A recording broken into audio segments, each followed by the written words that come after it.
welcome back to MechaNORN. It's been a while, and yeah, we're gonna change things up a little bit with a new show. Added, well, I guess it's not really new because I saw its first season, but yeah, we're gonna throw Al No Zero into this, and I have Jero with me. Hey, what's up, Fosh? Hey, what's up? So yeah, like I said, Al No's back, and Jero. I guess Jero's gonna take over and just introduce his show and get back into it. Yep, just like the mini talks from our first season in which we were liking the show a fair bit. I think by the end, all maybe the excitement that surrounded the show kind of evened out by the end, and of course, there's a lot of things that you can look at and discuss. Um, but yeah, we have a new season and episode 13, This Side of Paradise, which takes place 19 months after the events that we saw at the landing castle in which Asylum was shot, Inaho was shot. We believe that I think Sawsbomb had been shot. I mean, but the fact of the matter is, none of these people are dead. And we'll kind of talk about that a little bit throughout the episode. We'll start with Sawsbomb. We see Slain almost kind of pledging his allegiance or finally picking a side in this war. Despite being a Terran, it's almost like they traded Rayet from Martians to the human side with Slain, who now goes from the human side to the Martian side. Right, yeah, he definitely just, finally made a decision that, he's not gonna be happy either way with the humans, and I think he finally realized that Bomb's way of doing things may not have been entirely wrong. He's like, you're right, you got a good idea. And even before that, the space battle, I mean, slaying him by himself and just, you know, coldly killed the four people like it was nothing. And, he's, like you said, he's pretty much changed. And 19 months later, I guess, it's a year and 4 months. Well, I mean, it's not that big of a time gap. I would have wanted maybe something bigger, maybe like 3 years. Would have been better. I mean, just Hmm. something that would tell you that they've been through a lot of crap, but this one's just like, a year doesn't really feel as dramatically different to me as something longer. But yeah, slang's definitely changed. Yeah, and we see some video that's made with Asylum talking and how she's basically, it's almost like they made it seem like she's on the Martian side too about liberating Earth and just taking it over. But as we see during this episode, I'm going to blank on the name right now. Her sister, Lemrina, is now assuming the role of the princess and seems like she can, just like Salem, just change how she looks. And she is the new character that is almost seemingly not in this more figurehead like how Slane and Saucebomb are trying to control her. It's kind of an interesting thing now thinking about how her and the old guy, Vers, I believe his name was, how they're starting to factor into this new season. Right, and when they introduced the new girl, I mean, trailers originally showed that we all assumed it was, the princess, that she got shot and was now paralyzed in a wheelchair now, but now it's someone entirely different that I think a lot of people are pissed off about because, Salem never made mention that she had siblings. She never said Hmm. that I have a younger sister or anything. Even though I know that wouldn't pop up in casual conversation with her, it's like, how Yeah, do you bring that up? But but a lot of people are kind of thrown off by her because she's just this new character that kind of came out of nowhere. It's like, okay, well, yeah, that's that's the convenient. thing that yeah, convenient is a really good word to use, I think, for a lot of this episode. And I think it's the way this season is shaped by things that happened in this episode versus what we last saw with the cliffhanger back at the end of the summer season. I personally am not a fan of. Um, I don't get my cards too much away about this episode, but we'll save that for the end. Let's talk about some of the stuff we see. Let's see. We see that scene from when. Excuse me. Had to clear my throat there. We see the scene from the end of the season one where Slane is shooting people And we see a little bit more about that, about with Slane talking to Sawsbomb and Inko and the others, Yuki finding Inaho, and they try to revive him, but they, you know, not enough medical supplies. The all Noah power is out, but they find out that actually he has it within him. And they did that by back when Salem had passed out and he had given her CPR, that somehow the all Noah energy was placed in him, or was transmitted to him somehow. So that's how they were able to power the ship and get him back in time that they could do some surgery on him and get him back to health. Right, which, again, another thing we just said, conveniences. That whole thing, it was speculated in the beginning. I even was thinking the same thing that, how would you transfer power to the Earthlings? Because it's like, it's kind of unfair to give the Martians all this power and everything, and the Earth has no way. They have no, ace in the hole to help them besides Yeah. Inaho's brain power. So it's like they need something else besides that. They need, an edge that gives them, a helping hand. And so I was like, okay, Mhm. well, how do you do that? Well, Princess is obviously in contact with Inaho physically a lot. I mean, he does CPR on her, brought her back to life and all that. And she even kissed Slane to give him CPR. So, even that whole thing. So it tells you they're hinting at it heavily on in the beginning that Yeah. eventually one of these human characters are going to have the Alno power. I feel like had they explained more details about how they were talking about the I'm sorry, I'm forgetting the name of the old guy that was the leader, but they were talking about how he was bestowing power upon the orbital knights Hmm. by swearing fealty to them. Right. Yeah. And so we never really got to see the exact method used in which they received their all Noah power within them. Right. And I'm So thinking I, like, like royalty, maybe knights. Okay, maybe kissing the hand of so and so would give them mhm, a temporary like a buff basically. And mhm, when he killed the main guy off, which I guess he's technically still alive, maybe, but they haven't really shown that. But yeah, there has to be other ways to transfer that power. It just can't be one bloodline. That's it. I mean, it's like there yeah. has to be other ways to do it. And had they shown that method, I feel like I would have bought in more to what they did in this episode, which is when they showed that flashback, like, Hmm. oh, this thing that you saw from like episode 8 or 9, Right. that's going to lead to something that'll happen later. Um, I don't Right. know. They could It's easily kind of fix that by showing like I don't know Slane's dad's been working on the Alnoa technology for a long time, researching it. If they even need to a scene like that and of him, messing with some blood of the princess and figuring out he has the ability to do that, that would have easily cleared up this whole mess. Like if he's injecting the blood into him and he's actually able to control the Alnoa temporary, that would have fixed a whole lot of things. Like okay, they're hinting at it later on that's gonna happen, but yeah, I do agree. It's kind of out of nowhere. It's yeah. you know. yeah. And because of that, on the whole, I really did not like this first episode. It too much uh, sort of undid the drama that was established in the cliffhanger, Hmm.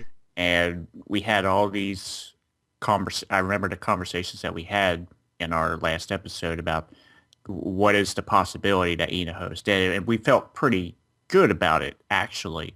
Whereas with Salem, we felt like, oh, she could come back at any time, but now it really feels like nothing happened, and that we're almost, even if you say 19 months and you Hmm. introduce a new character, the princess, it just feels like that 12th episode was almost null.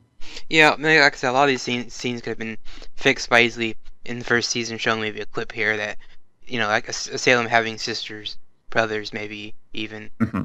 same with Slane's dad messing with the technology. The little scenes like that would easily made this a little better. But you said out of the blue, has power now to control the Alda. Slane also has the same ability.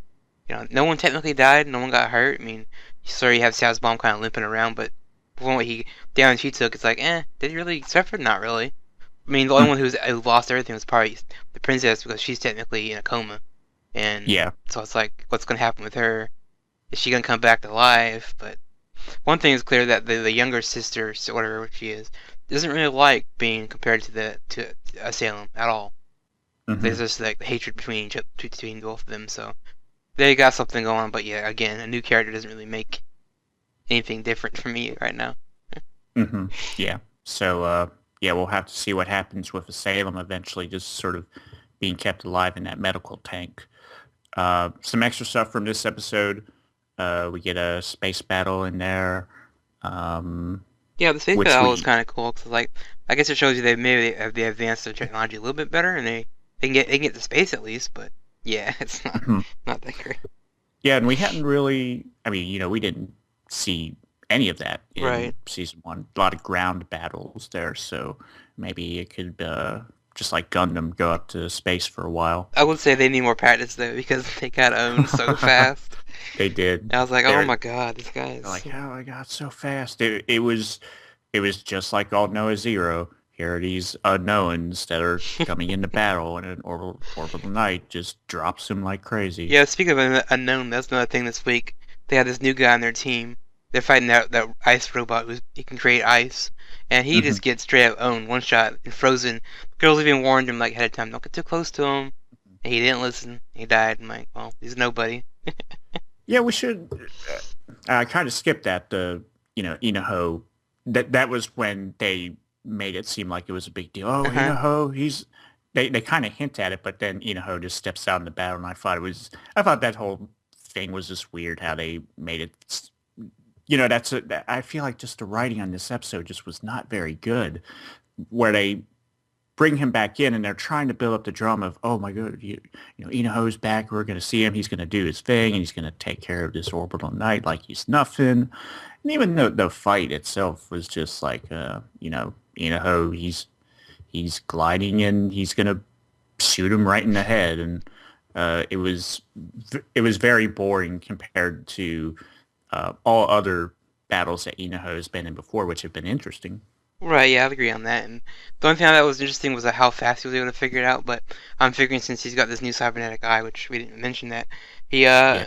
I guess I'm feeling like he almost gets connected, straight to his cataphract, whatever robot he's using. Like he can control it faster response time.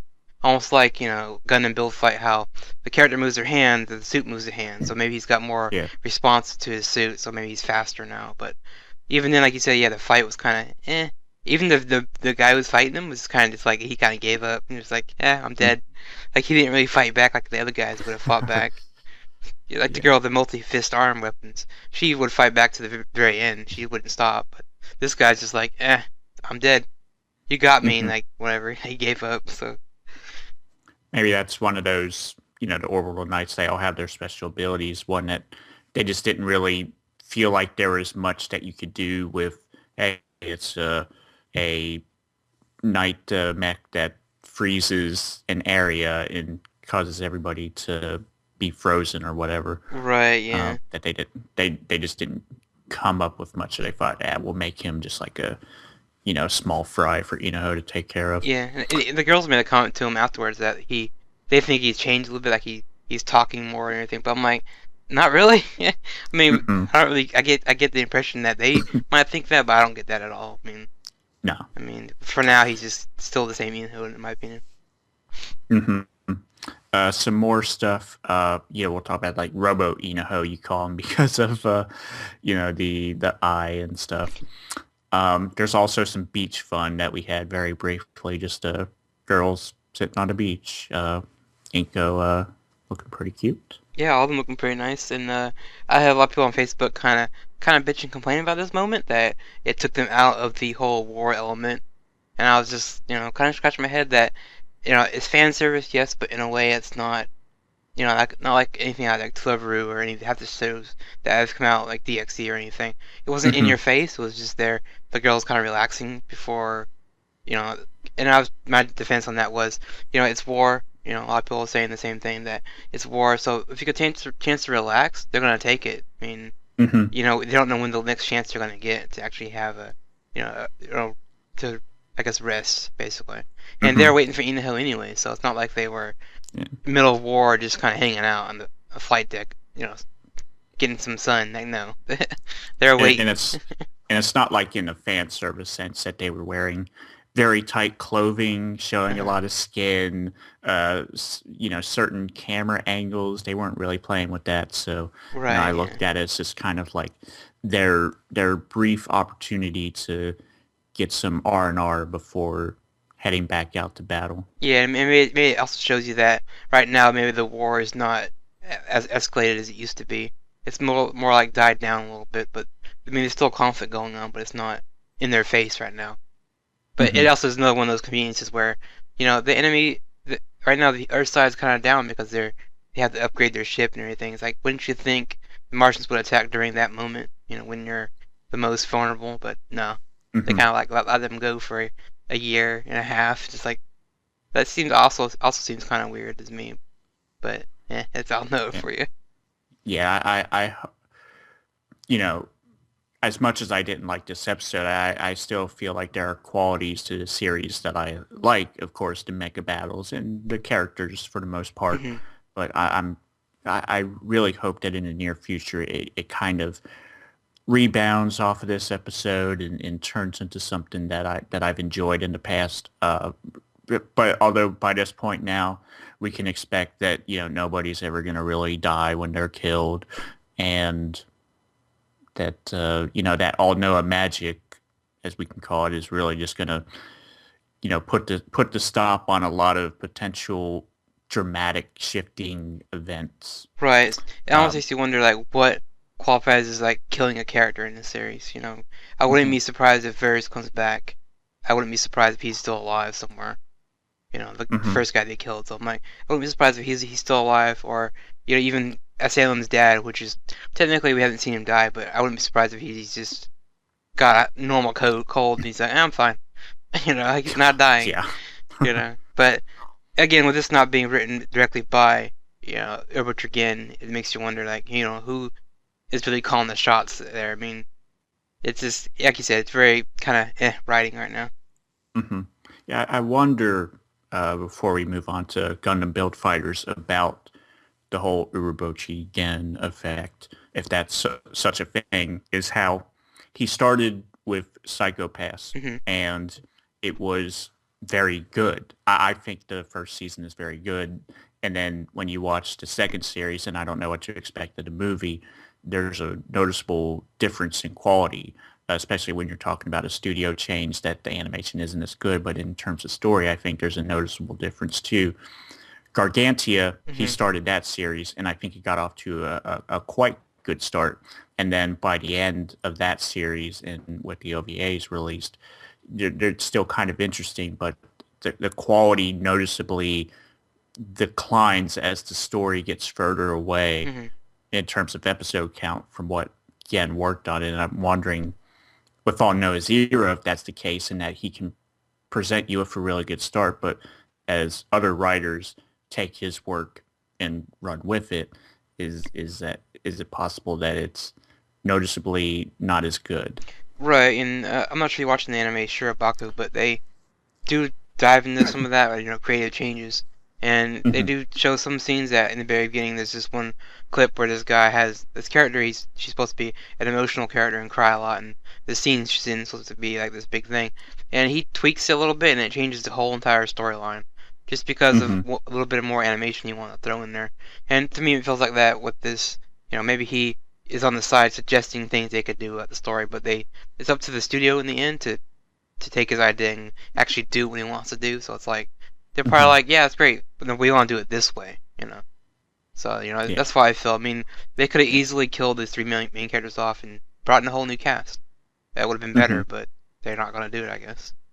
And I don't want it to sound like I'm putting Gen up on some pedestal and Right. saying all these other writers are scrubs and stuff. I mean, Gen, I think he's a good writer, but there are elements of what he writes that he's not particularly good at. I know Min and others have talked about his world building not being very impressive in certain anime, but it's just a thought about the trend that he's gone through with recent anime Oh yeah, series. I can definitely agree on that. And I've even saw it, Expelled from Paradise, and to me that doesn't feel like it's anything like he would do. It feels like it was just some random guy wrote that. I don't think he wrote it. It's like and it doesn't have his usual tropes basically. Over people dying and just weird things, but just his is like you said, it's kind of it's there, but maybe he just I almost feel like maybe he doesn't care anymore about the maybe he wants to move on to something else, which I can totally understand. Yeah. All right, so let's talk about Build Fighters episode 13. Episode 13, titled Beyond the Knuckle, and this is more like I guess I would say a Sekai episode since Fumio and Yoshino had their own episode last week with their other guys, but this one kind of opens up with I forgot to mention in I think episode 12 that Sekai runs into this new girl. Well, she has short silver hair and she's kind of a mystery. And in this one, Hmm. she kind of opens up with her helping him fix his build Gundam, and that was kind of funny to see him interact with someone new. But then he brought in Hoshino, who sees this other girl and she just flips out. It's Hmm. one of the most weirdest things for Gundam was seeing this animation shift. That's like, is this a Shaft show? I mean, they're doing all these like expressions on her face that I've never seen before in a Gundam series at all. And I think they even had some background stuff there too. Um, but yeah, that was of course it basically at this point confirms that feelings do exist between Hoshino, or Hoshino has got some feelings for Sekai, as she gets very jealous around Shia, I believe is the girl's name. Right, yeah, and they revealed her at the end, but just seeing, even Yuma kind of commented on her that the new girl, like, she's kind of cute, when you've Mm. never heard him say that about any girl at all. So Yeah. it's like, wow, this silver hair girl must be like the it girl, I guess, of the season. And I think even Yuma was like, ah, youth. Yeah, yeah, you sound like an old man that comment. Yeah. And yeah, but yeah, it was just weird seeing like Hoshino all these different expressions. She even turned into a Powerpuff Girl at one moment. And I was like, what's going on? Like, kind of Shaft is big on that, where they will mimic a certain art style or certain character design throw it in there. So Hmm. it's like the only thing missing like a JoJo face on her, and that would have been like, top tier episode for her. Just they definitely brought in some new talent, I guess. Maybe they're experimenting a little bit, but yeah. And it fits within the show. Oh yeah, it definitely does. It's not like if it wouldn't fit in like a serious, like Yeah, if like Reconquista did it, it would be like, what the hell's happening here? yeah, no one would take it serious. But yeah, so she's helping him build that, and I guess 'cause I always wondered like when he gets in these big battles, who's fixing his gunpla? So I guess now he's gonna do it from now on. Which I guess that's what Silver Hair Girl was trying to, or whatever her name was. She was trying to teach him basically that it's more. I guess you can get into your building if you're actually the one fixing it and fighting and all Hmm. that. Yeah, and it's sort of like discovering your inner self and your potential with your gunpla. Oh yeah, and they do reveal near the end, I'll talk about later, that she did kind of help tweak his robot a little bit, his machine, so that kind of gave him a little power advantage in the fight in the Hmm. week. And I guess that guy, as he gets done doing that, he wants to test it out, so he's done fixing it, so. But he runs into a guy named K Karma, who basically challenges him, but this is the best part of the episode for me. It turned into this giant battle royale between, I think, 3 or 4 different teams, and then Medjai is there kind of like overseeing it, like, yeah, let's do this tournament. Like, it was just supposed to be Hmm. a one-on-one duel, Yeah, and it turned into this. we had just But, seen him riding. Oh no, wait, actually, that was much later on. I'm sorry. I was about to say we just saw him leaving, and then all of a sudden he's back and just say declaring battle. yeah, that would have been better if it was like that. Like he left, then he came back, and then like let's have a fight. But yeah, so the main fight is, I guess he's just overseeing. He's not in the fight, but he's just overseeing it between 3 different teams, and they're gonna each send one fighter, and this be this, I guess, free for all fight. So there's basically, I think two, I think it's three, yeah, 3 versus 1, with the guy named Wilfred from the I forgot what team he's from. Though the Gunpla Academy, challenging all Hmm. 3 of these fighters, like, okay, whoever can fight, you know, can fight me, and it's a pretty fast fight, I would And say. and early on, they were, hyping him up as the guy who would become the next Meiji. Right, yeah, he's definitely in line to be like this next, I guess, top tier fighter. But yeah, bringing him in was pretty funny, even though we saw the other guy from his team that with the crazy mech, whatever, with all the mecha arms and everything. So it Hmm. kind of shows that I don't think even that's his main suit he uses either. I think he made a comment that this isn't my main gunplay I use. So I guess he was using maybe Hmm. the throwaway suit that he just has laying around. That kind of answers a question I had posed in a recent MechaNORN about how you have different gun claws that you can use in different battles. So even there, they have a main and certain tiers. Right, and even K Karma said the same thing. This isn't his main suit he uses. So a lot of them are hiding, which is good. I mean, I wouldn't want them to show their cards early, like, oh, this is my ace suit, and he gets Yeah. blown up in 2 hits. Like, no. And so, a lot of them have these, I guess, off-the-shelf gunplay they just throw together. And his is basically the, I don't know what it's called in Double O, but it's basically lock-ons. That's why Hmm. his is using just a straight-up same version, same color and everything. So that was pretty funny. Hmm. Yeah, the battle up until it became Wilfred versus Sekai, it was just like, oh, they're dominating. These listless guys are getting crushed by, the bigger cojones, and it just didn't. I wasn't really enjoying the battle up until Sekai and Wilfred went one on one. Right, yeah, the battle for those two mains was just basically a shot here, you're dead. Cut in half, you're Hmm. dead. And it was just like he wasn't really trying. And Like, oh my god, that guy is so strong. yeah, that guy's strong. Don't touch him. Oh, one shot. Like it's all that coming. but but yeah, when we get to the main fight, it was Sekai doesn't have any weapons or any ranged weapons, and Wilfred's just like, you know what, you're right. Let's just duke it out melee style. And I'm like, Hmm. it's kind of cool, but kind of also confusing. It's like Wilfred doesn't. It's like almost every suit can specialize in melee, which kind of makes Sekai not special, in my opinion, to me. Because me, when we saw the Destiny suit like earlier in the series, it's like it doesn't feel like he's like unique in that style. It's like everyone can do it basically. Yeah, and everybody knows about Jigen Howell's school now that Yeah, there's no way there's no way he's going to catch anybody off guard with his style yeah, because of course he got so popular in this recent tournament. It's almost kind of like thinking about the opposite of, I don't know why this comparison came up with Index mhm, with Toma, his Imagine Breaker, that the hook usually there is that a lot of the enemies that he fights against, they don't know that he has this ability to just cancel out their power. right. Or like with Sekai here, he's not, that it's obviously going to be his bread and butter, his fighting tactic, but he's not going to be surprising anybody with his approach to fighting. Yeah, I almost give you like a heads up that he may have to, find his master again and get some new fighting techniques or Hmm. develop his own.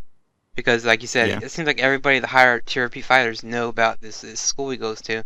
In the beginning, it was special; no one knew about it. But now, it's like everyone, their brother knows about this Hillin school. It's like, what is that school Mm. anyway? Do they just teach Yeah. anyone this attack and they just know it? But it just seems weird.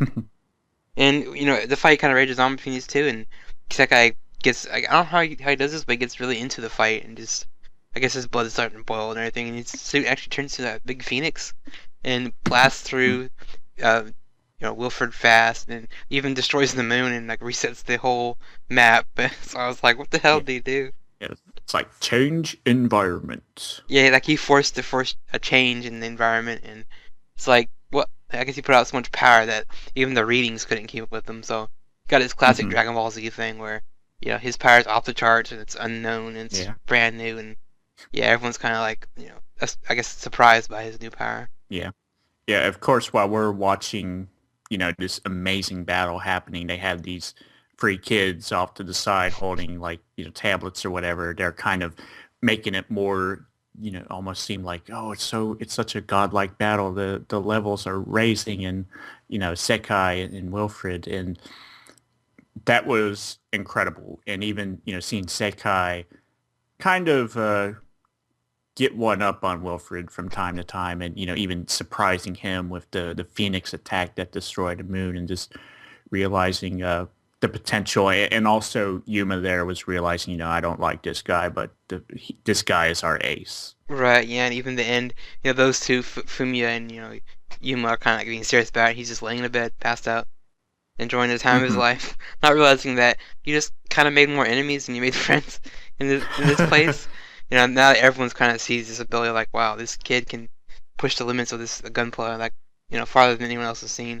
So it gives you like wondering like how these characters are gonna actually counter all these even the Phoenix movie could do. It's like how do you counter that? Like, but again, all these people aren't using their main gunplay. They're using like these build ones they just got in the tournament area. So it makes you wonder Mhm. like what do they really have up their sleeve that can counter that? I mean, if you got Sekai throwing Phoenixes out like left and right, what have they got? That would be overpowered, to say the least, if he could just keep throwing out phoenixes. Right, yeah, and he does wreck his suit at the end, blows his arms off, but it's like, eh, man, Yeah, it it fixed definitely, they those. would definitely fix it. So I guess things are heating up with the series lately, and it's getting closer to like maybe they're gonna skip ahead into the tournament. I'm not sure what they're doing this week, so. But yeah, so what do you think of that? I guess overall episode. I thought it was pretty interesting. Overall episode, battle between Wilfred and Sekai was the highlight and could be very well up there as the best battle that we've seen in Try so far. Very impressive, very exciting, just fantastically done. And it was, that whole scene was the episode for me. Right, yeah, the build up was pretty good, and I thought it was just crazy how you can blow up the moon and all that. It was just like, wow, Hmm. what all can you do? And just I was waiting to blow up the computer at the place because it can't compute all this, power levels and all this stuff. Hmm. But yeah, some extras, like I said, the facial expressions at the beginning. I'll probably put up the gift of that, but it was just very out of the ordinary for Gundam. You wouldn't see that with any other one. But Build Fight gives them that kind of the excuse to do that, which is nice. Uh-huh. And another thing with Kei Kara showing up, he's actually voiced by Tomozaki Sugata, which I've had known people. He's a big thing over here. I mean, we like him Gintama, we like him pretty much in anything he's done. You know, Garganti, which you mentioned. So Yeah. basically, any show that he's in, I'm really interested in. It almost doubles the quality for me a little bit because just hearing him in there, I was just wondering, because he's Gintama is obviously produced by the same company, and he always makes Yeah. Gundam jokes all the time in the show. So just seeing him actually in a Gundam is kind of funny. Uh-huh. It makes you wonder maybe if he asked to be in the Gundam series, or did he approach him about it? And I was like wondering, did he get to choose what gunplay he wanted in the series? Like I like the suit from such and such. Can I have that one? Throw it in there. Uh, I would expect that the writers would make that little nod to him when they were, starting to write the series about getting Sugita, and we're gonna have him use lock-ons. Right? Yeah. I always wondered that. I'm like, when you get pulled into a show like this, can you ask to be a specific gunplay because they can do whatever they want because it's their franchise. Yeah, it's in the contract. It's like Yuki Kaji. Does my character lose an arm at some point? Right. And the fight of the week, like I said, was pretty cool. Pretty cool. And then the OST and just everything, the whole package was just really good. Nicely done by them. And yeah, Hmm. again, he blew up the moon. That's all I have to say. Which is a common theme today in the winter season, blowing the moon up. There's a lot of shows that are doing that. I noticed. I'd love to see how the other levels change now, seeing how if you blow up the moon, it turns into a daytime scene. I kind of hope that as we progress through the next set of episodes here, that we see more destructed environments that change to something as drastic as what we saw in this episode. Right, and do you remember they put the thing on like level C rank? So it was like, one of the highest rank can maybe withstand all that. Or you just got, Hmm. or you got lucky, or he's just really powerful, or whatever. But again, I'm waiting for him to blow up the computer at that place just by doing whatever he's doing, and then going like, "We've never seen this before," like it's making it, hyping him up as this legendary character.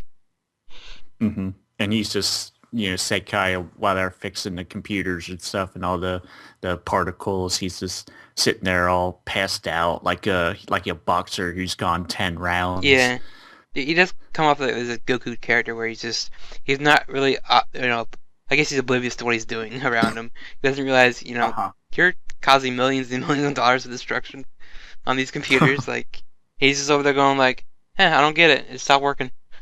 Like, but yeah, Sekai's, I like him so far. He's fun. And that's pretty much been Gundam. Next we'll talk about Cross Ange. Cross Ange episode 13 has Zero in flames. I got 2 episodes of Cross Ange because I missed last week. But yeah, episode 13 jumps right into the thing with the naval fleet, basically commanded by Julio, ordering an attack on Arsenal, which he claims is basically a rescue operation, but Jill and a few others don't believe that, so they basically fight back. That's what they're doing in this episode. So now you have the naval fleet versus Ange and all the paramills, which is basically the core of the episode. Ange runs out there to stop them, or basically defend the area because they don't want to destroy Osnarl because Ange actually likes living there and she likes the people around her. So she runs in there and those two groups fight each other for a good majority of the episode. Uh, Julia even sends ground troops in to infiltrate Osnarl, and they basically go on a killing spree, killing any of the normal that they come across.